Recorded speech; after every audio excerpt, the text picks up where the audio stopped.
అందరికీ అవుట్కమ్స్ మీద ఎక్కువ దృష్టి ఉంటుంది. రిజల్ట్ మీదే ధ్యాస అంతా. రిజల్ట్ అనేది చాలా సందర్భాల్లో ఇంకొకరి చేతిలో ఆధారపడి ఉంటుంది. టైం కానీ, డేట్ కానీ, ఆ స్పేస్ కానీ అదంతా కూడా. జాన్ ఊడెన్ అని ఒక ఫేమస్ బాస్కెట్బాల్ కోచ్ ఒక మాట అంటాడు.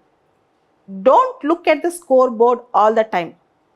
Look at the events and the game preceding the score board. ఎప్పుడు నా స్కోర్ ఎంత వచ్చింది, నేను గెలిచానా ఓడానా, పక్క వాళ్ళని ఓడించానా, స్కోర్ బోర్డ్ వైపు నీ దృష్టి ఉండకూడదు. అంటే రిజల్ట్ వైపు నీ దృష్టి ఉండకూడదు. గేమ్ మీద నీ దృష్టి ఉండాలి. నువ్వు గేమ్ కనుక టేక్ కేర్ చేస్తే ఆటోమేటిక్గా రిజల్ట్స్ వచ్చేస్తాయి అని చెప్పి మనం చాలామంది రిజల్ట్ మీద ఫోకస్ ఎక్కువ పెడతాం గేమ్ కన్నా కూడా. But trust in the process, enjoy the process, feel happy in the process, with in the process. మనం ఏదైతే జర్నీ చేస్తున్నామో, ఏదైతే మనం ప్రిపరేషన్ స్థాయో లేకపోతే ఒక గోల్ కోసం వర్క్ చేస్తున్నామో ఆ ప్రాసెస్ని మనం నమ్మాలి. ఆ ప్రాసెస్ని ఎంజాయ్ చేయగలగాలి. ఆ ప్రాసెస్ మీద మన 100% ఫోకస్ పెట్టాలి. ఆటోమేటిక్గా స్కోర్స్ అవే వస్తాయి, రిజల్ట్స్ అవే వస్తాయి. చాలామంది దీన్ని నమ్మరు అనమాట. కానీ ఎవరైతే ప్రాసెస్ నమ్ముతారో, ఎవరికైతే ప్రాసెస్ పైన నిజమైన ఫెయిత్ ఉందో వాళ్ళే సక్సెస్ అవుతారు. మీరు ఈ స్టోరీ వినే ఉంటారు, దశరథ్ మాంజీ స్టోరీ. ఒక కొండ, తన భార్య ప్రెగ్నెంట్ అయినప్పుడు ఆ కొండ దింపడానికి ఆయన పడిన ఇబ్బంది, భార్య చనిపోవటం, ఆ కొండ మొత్తానికి రోడ్డు వేయాలని ట్రై చేస్తాడు. ఒక్కడే ఆయన ఆ సిక్కిల్ హ్యామర్ అయిని తీసుకుని మొత్తం రోడ్ని పగలగొడతాడు, రోడ్ వేయడానికి ట్రై చేస్తూ ఉంటాడు అనమాట.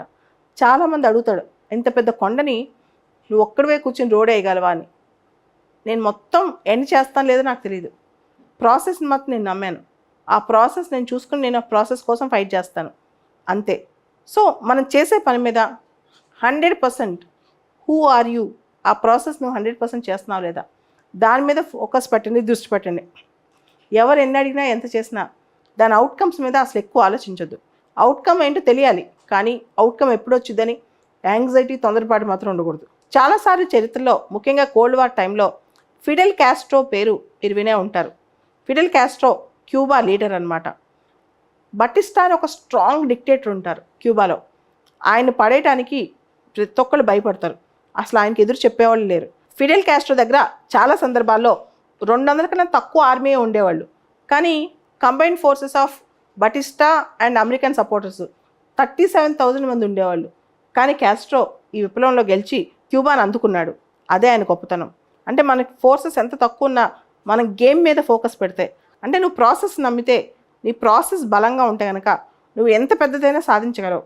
లేదా రిజల్ట్ కోసం నిమిషం టెన్షన్ పడి రిజల్ట్ కోసం ఆలోచిస్తూ ఉంటే మాత్రం నువ్వు ఆ ప్రాసెస్ని ఎంజాయ్ చేయలేవు, ఆ ప్రాసెస్లో పర్ఫెక్షన్ కూడా తేవలేవు అనమాట. So believe in the process. ఆ ప్రాసెస్లో ఏ టైము, ఏ సెకండ్ అయినా నీ చేతిలో, నీ కంట్రోల్లో ఉండాలి. అసలు ఏది వేస్ట్ చేయకూడదు. 100% మనసా వాచా కర్మ కంప్లీట్ నీ లైఫ్ నీ కంట్రోల్లో ఉండాలి. అప్పుడు ఆటోమేటిక్గా సక్సెస్, స్కోర్ బోర్డ్స్ అన్నీ అవే వచ్చేస్తుంటాయి అనమాట. So never wait for the scoreboard, decide the scoreboard. నీ మనసులో ఒక స్కోర్ అనుకోవాలి, దానికోసం పనిచేయాలి. బోర్డు కూడా చూడకూడదు, నీకు ఆ స్కోర్ తెలిసిపోవాలన్నమాట. నీపై నీకు నమ్మకం అంత గట్టిగా ఉండాలి. అంటే మనకి ఫోర్సెస్ ఎంత తక్కువ ఉన్నా మనం గేమ్ మీద ఫోకస్ పెడితే, మనం అనుకునే లక్ష్యం మీద ఫోకస్ పెడితే ఆటోమేటిక్గా సక్సెస్ వచ్చింది.